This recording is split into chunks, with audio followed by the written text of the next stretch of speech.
Magbigay tayo ng 6 tips on managing debts.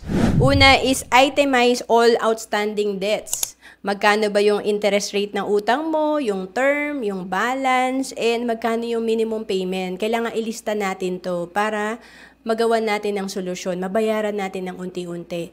And then, pangalawa, differentiate needs versus wants.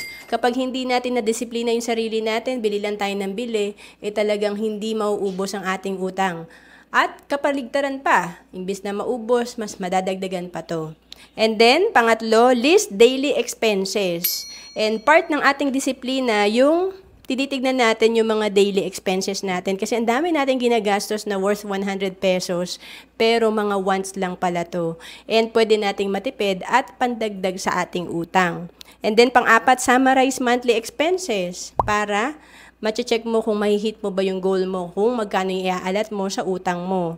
And number 5, cut down your lifestyle. Siyempre, kailangan may aalisin tayo dun sa mga extra gastos natin. Ida-downgrade natin talaga yung lifestyle natin para hindi tayo mabaon sa utang at makabayad tayo ng tuluyan. And pang-anim, generate additional income.